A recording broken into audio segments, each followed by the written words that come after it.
Hi everyone, happy Friday. Today, as you can tell by the title, I am going to be doing a Bible study. I'm going to be telling you guys how I study my Bible, what tools I use, and then we are going to dive in chapter 1 and 2 of Daniel. So, with that being said, let's go ahead and get into the video. So I am super cozy today. I'm wearing a girl outfit, what's new, and it's morning. I woke up not too long ago, threw on some makeup, and made some coffee, and we're going to talk about my Bible. If you watch my Bible tour or my Bible collection videos, which I'll link below if you want to watch those after this, I told you about this. I've had this Bible for probably a little over a year.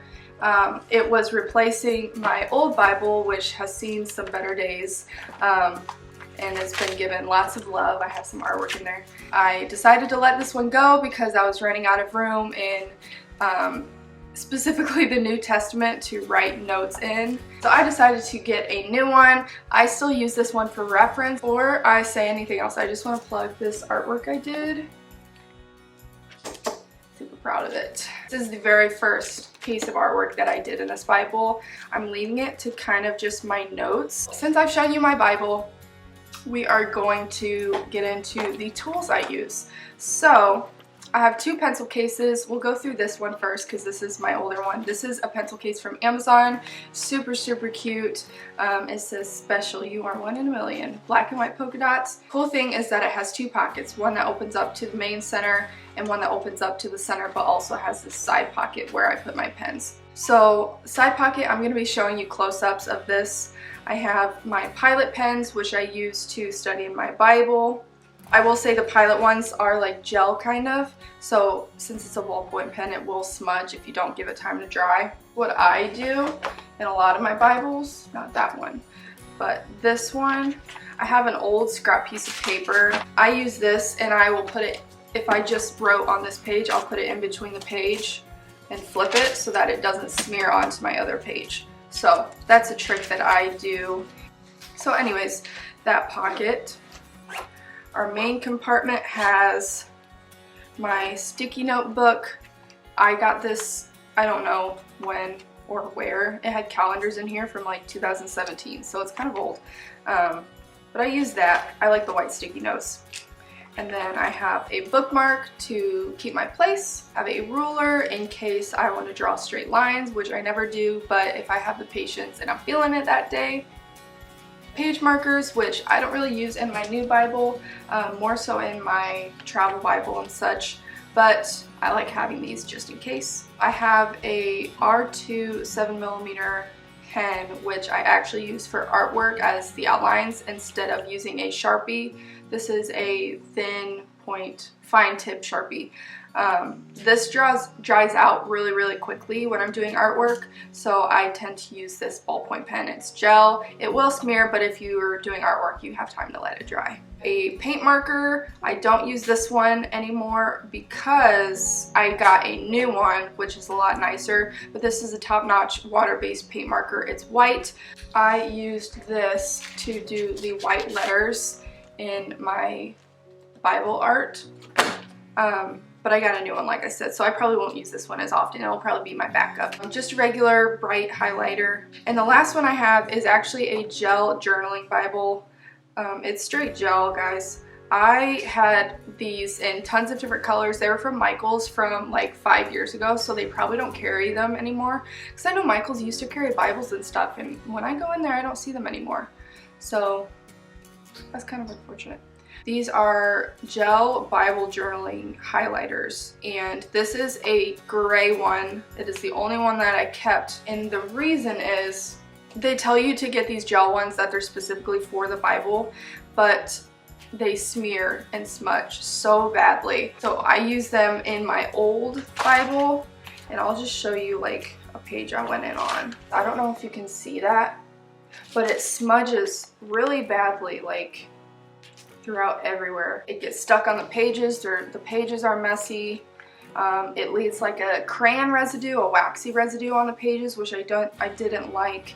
You can't get precision with that. I just took 3 times to say that. You can't get precision. You can't get precision with this. Oh boy. So it's kind of just wherever it goes. You can't sharpen them.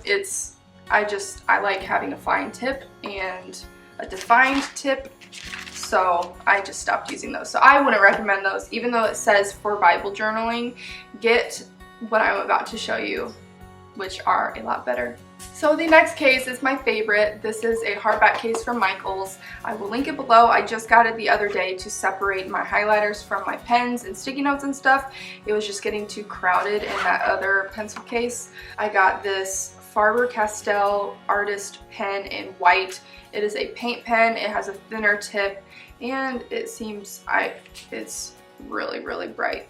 And then the fun stuff. So these are Tombow ABT water-based markers.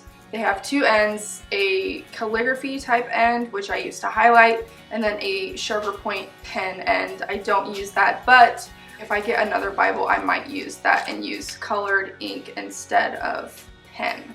I will link all the numbers of the colors I use below, because I went into Michaels with my Bible at one point, marked in an index page to see if they would bleed through, and I found that the lighter colors didn't bleed through and the darker colors kind of did. So stick with pastel colors. They usually have testing pages in Michaels, at least they got them at mine, where you can test the markers out so you can see how dark or how light they are. If they don't have that, just bring your Bible in and test it on an index page in the back. So the thing I like about these is that they don't bleed through for the most part. If I'm heavy-handed, they will bleed through. I don't mind. I think it just adds a little more wear and tear to the Bible, which I like. I have two types of blue, a pastel and a kind of darker blue, a yellow, two types of green, this bright pastel green, and then a mossier green, a lavender color, a gray color, which is really cool for shadowing boxes if you want to add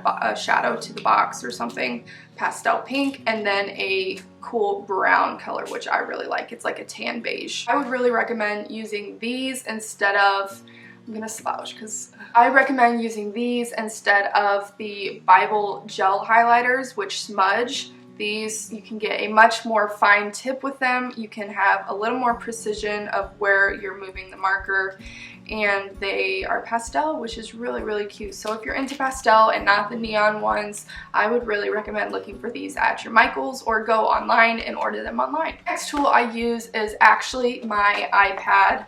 I don't know what type of iPad this is. I have the YouTube app on this, and I will pull up the Bible Project channel on YouTube, find the book that I'm doing for the day. So since we're in the Old Testament, I'll go to the Old Testament playlist, I'll find Daniel, and I will use that as a reference. So before we actually start Bible journaling, the very first thing I do is I pray. So I will say a quick prayer asking that the Lord would feed me what I need to be fed today, and that I would have the heart to listen, and that I would have the hands and feet to actually live this out in the day-to-day life. So before I get in and read the passage, I have my Encourage Bible here. So I am just going to read the overview that it gives us. So, understanding the author's heart. As a young man, probably teenager, Daniel was taken captive when King Nebuchadnezzar's army invaded Jerusalem.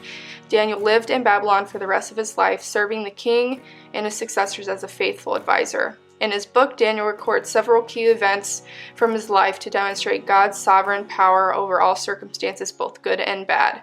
His life is an example of what it looks like to live as a stranger in a foreign land, for this world is not our home.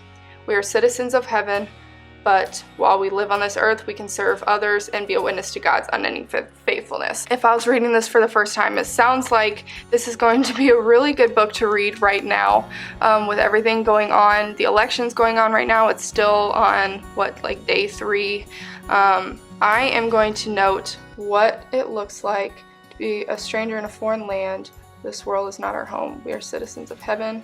While we live on this earth, we can serve others and be a witness to God's unending faithfulness. So I underline that there because I'm just going to copy that onto my new page here. So what I do is I will leave the columns blank and do the overviews in this big section here. And in big letters because this really stands out to me. I love this phrase, we are citizens of heaven. I'm going to write that in big letters here.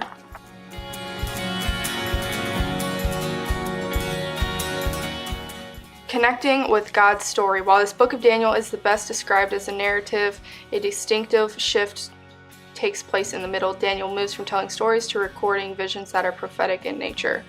The predominant theme of his visions deal with the future kings and kingdoms. This reassures God's people that he is in control. So this reassures God's people that he is in control. He is in control. And the time is coming when the King of Kings will come and deliver righteous judgment for all. In this way, Daniel is a voice of hope to those currently living in exile. So I'm going to write, Daniel is a voice of hope to those living in exile.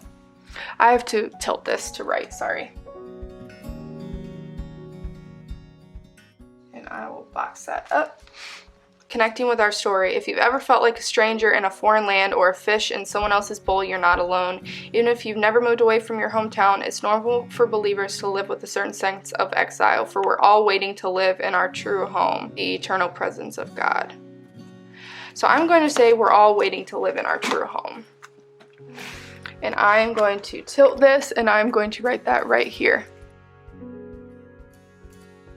So that is our overview in our Encouraged Bible. I'm going to put that over there. So I'm going to read this first section right here again to myself, and I'm going to highlight what stands out to me. I have no rhyme or reason for what colors I pick. It's really just whatever I'm feeling like and what hasn't been used.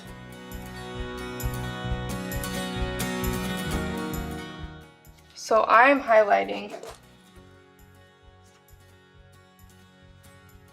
verse 3, 4, the king is asking to bring some of the people of Israel, both of the royal family and of the nobility. So nobility is a word that stands out to me. Youths without blemish, of good appearance, and skillful in all wisdom, endowed with knowledge, understanding, learning, competent, and teach them literature of language. What I am getting from this is that this king is doing exactly the opposite of what God does. This king is looking for a specific person, people that are worthy enough, people that are smart enough, people that look good, people that are skillful. The difference is that God doesn't look for any of those things because we are perfect. We are made in a way that he wanted us to be made. So he doesn't look for all of these traits. God takes us as we are. So that is the difference between man and God.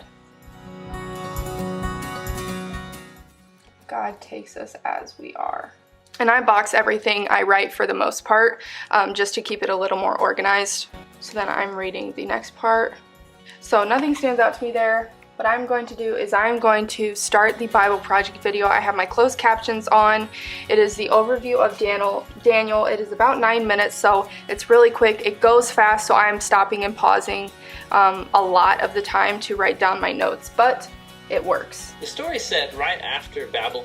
So I think that is kind of important to know. The story is set right after Babylon's first attack on Jerusalem. I feel like that's important to know what these people have been through. So I don't have room up here because I used that to write. So I'm going to take a little sticky note, have my little sticky note here, and I'm going to write.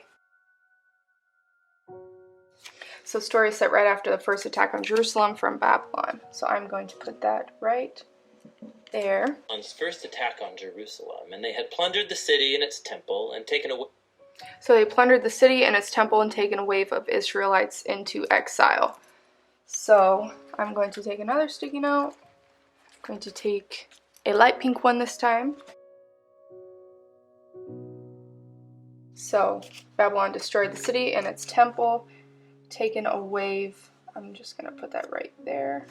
Just taken a wave of Israelites into exile. Actually, I'm going to put it right here so that I have space to read down there. This is important to me to know that the city was destroyed, the temple was destroyed, so these people really have nothing. That temple, if they were faithful servants of God, that temple is really all they had. Because back here in this time, they believed the temple is where you had to be nearest to God. And also there was a wave of people that were sent into exile, so they're really going through some stuff right now, and I think that's important to know. Of Israelites into exile. Among them were 4 men from the royal family of David. Daniel, who's later named Belteshazzar. So these are the 4. And his 3 friends, who you probably know by their Babylonian names, Shadrach, Meshach, and Abednego. This book tells... These are the 4. So those are the 4 sent into exile. So it tells of their struggle to maintain hope. So I'm just going to write that here because I'm all out of room. These 4 are telling their struggles to maintain hope in the land of their conquerors. As you can see, I didn't let that dry, so it smudged a little bit, but it's okay. Contains story about Daniel and his friends in Babylon. So, CH 1 through 6. And I'm going to circle chapter 1. Put it down here. Feature, and that's the book's language. It begins in Hebrew, the language of the Israelites, but chapters 2 through 7 are written. So that's interesting.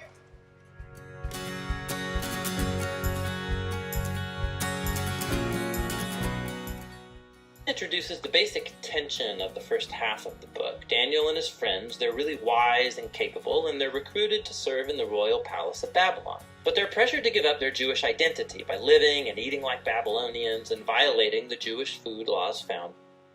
So they are pressured to give up their Jewish identity. I'm going to write that over here.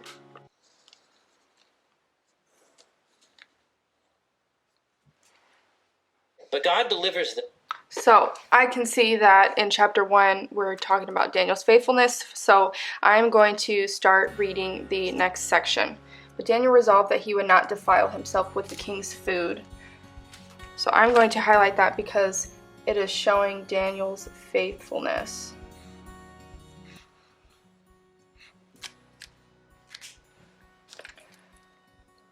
So he was faithful, and I'm going to write faithful. An arrow. And God gave Daniel favor and compassion in the sight of the chief of the eunuchs. I am highlighting that God gives us favor when we do what makes him happy. So what happened was, in this section, they are challenging the people of the king that if they give them things that please God, the food that pleases God, so vegetables and water to drink, if they do that, then they are going to be even better. They're going to be even smarter. And God was with them, and he delivered them, and he did exactly what they said that would happen. Got better in appearance and fatter in the flesh than the youths who ate the king's food. So this is showing that those who obey God and do what pleases God, they will rise above the people that were doing what the king was doing and saying. So for these youths, God gave them learning and skill in literature, and Daniel had understanding in all visions and dreams. So he not only made them smarter, he gave them more skill and wisdom, but he also gave Daniel a gift of understanding visions and dreams, which is a prophetic gift. So God delivered them, they made him better, and they end up being elevated by the king of Babylon. So I'm going to write down here, God delivers them for being faithful. And that's not pretty, but you know, it works. And I'm going to connect that to that highlight. They end up being elevated by the king of Babylon. So the faithfulness to the Torah leads to exaltation. After this begins the Aramaic section, which you'll see has this really cool symmetrical design. So first, the king of Babylon has a dream. So we're talking about section 2, so I'm going to read section 2. The second year of the reign of Nebuchadnezzar, he had dreams, and his spirit was troubled, so his sleep left him. The king commanded that all these sorts of people would be summoned to tell him about his dream. He wanted to know the meaning of his dream, so he brought all these people in. He said to him, I had a dream, and my spirit is troubled to know the dream. And they said, O king, live forever, tell your servants the dream, and we'll show the interpretation. So he said, the word from me is firm. If you do not make known to me the dream and its interpretation, you shall be torn from limb to limb. Your houses shall be laid in ruins. But if you show the dream and its interpretation, you will receive from me gifts and rewards and great honor. So show me the dream and its interpretation. They answered a second time, I know with certainty that you are trying to gain time because you see that the word from me is firm. So this is funny. I know with certainty you are trying to gain time because you see the word from me is firm. This reminds me, if anyone have seen the SpongeBob movie where they're trying to stall for time, that's exactly what I've thought of. Stalling. They are buying more time because they realize how harsh they will be charged if they don't tell him what the dream means. If you don't make known the dream to me, there's a sentence for you. Therefore tell me the dream, and I know you shall tell me. There's not a man on earth who can meet the king's demand, for no great and powerful king has asked such a thing of any magician or enchanter. And the thing the king asks is difficult, and no one can show it the king except the gods whose dwelling is not with the flesh. But that's when this is going to change. King was angry, commanded all that the wise men be destroyed. He knows and he is sure that God gave him this power to interpret dreams and visions, but he's never tested it out before. So this is kind of a reach for him, but he's doing it because he was appointed to kill all these people for not interpreting the dream. And so he's kind of laying himself out there. And watch the video. It turns out only Daniel is able to interpret. It's about a huge statue made of 4 types. So this next section is going to be telling about his dream. So Daniel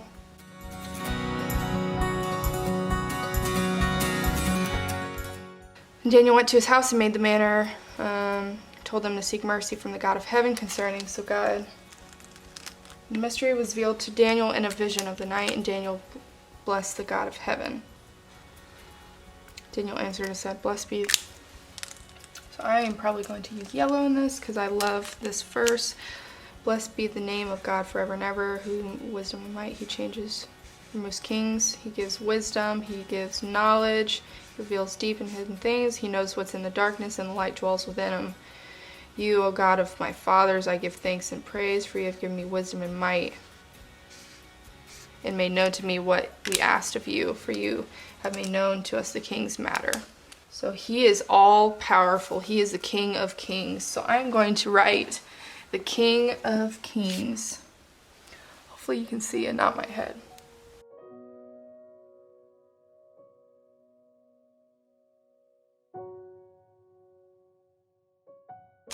And I drew a little crown. All right. Metal. And it symbolizes that, it turns out, only Daniel is able to interpret. It's about a huge statue. So let's keep going. Daniel went in. King had appointed to destroy the wise men. He went and said, do not destroy them.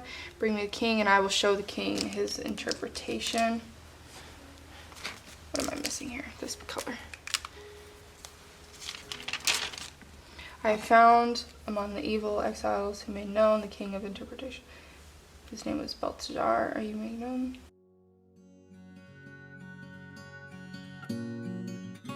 Something that seems impossible to do, and that it seems like no one can do that, but there's a God in heaven, and that can be our response to everything that we feel we can't do.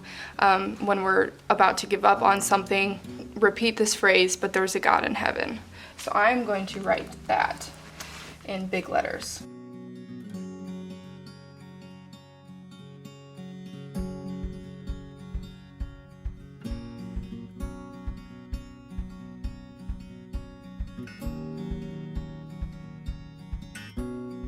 So because I am running out on time and this has been a really long video and my battery's running out, I'm going to just go with the Bible project. Usually I would read this verse to verse like I have been doing and then watching the video, but because we're short on time, I really want to get through chapter 2. So I'm going to be doing the overview from the Bible project from now on. Made of 4 types of metal. So it's about we're talking about his dream right here. It is a statue made of 4 types of metal. So I'm going to do the overview.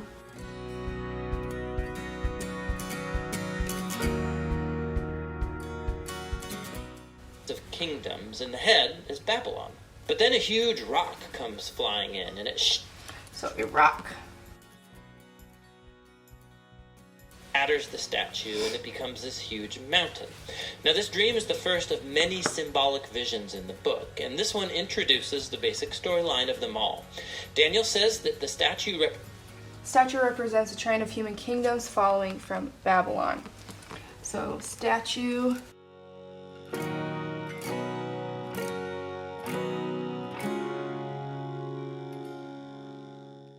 But one day, God's kingdom will come. So one day,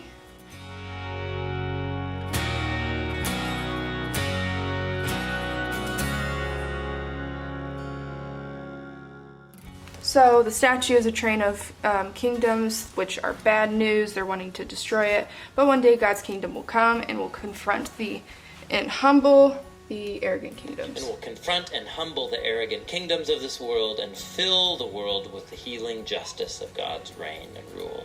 After this, chapter 3 tells. So that is it. And let's run through this. In the days of those kings, God's heaven will set up a kingdom that shall never be destroyed. Shall break pieces of those kingdoms and bring them to an end, and it shall stand forever. So this, God will always reign.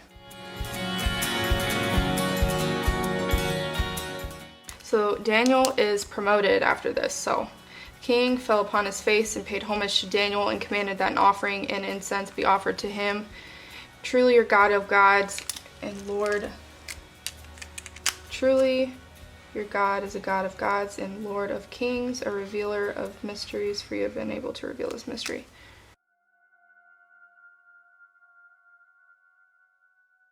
So he even got his friends promoted. So that's a good friend. I'm not spelling. So I messed up, which is okay. So I'm just gonna cover it with a sticky note.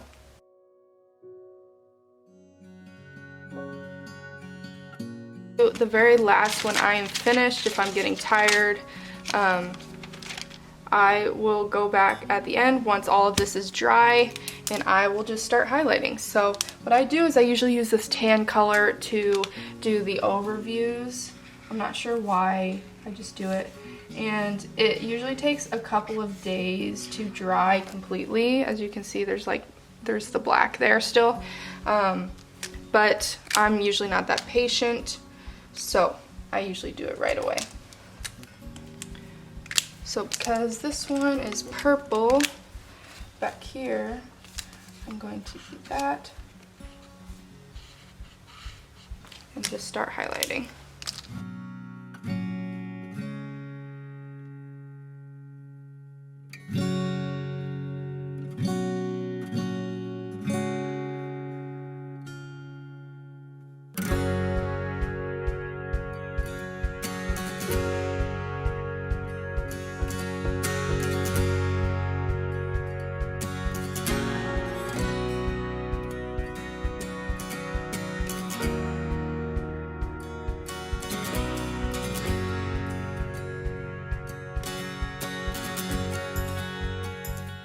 you guys so much for watching how I study my Bible and the tools I use and our little Bible study through 1st and 2nd Daniel. I hope you were fed in some way and that the Lord showed you something that you can take with you throughout the day today. Let me know if you guys want to keep going in Daniel or if you'd like to see another book that we can study on probably Fridays is what I'm thinking. Don't forget to like this video and comment below something that stood out to you today in our Bible study. Make sure you subscribe and hit that notification bell so you're notified when I upload a new video. Thanks again, and I'll see you next time. Bye!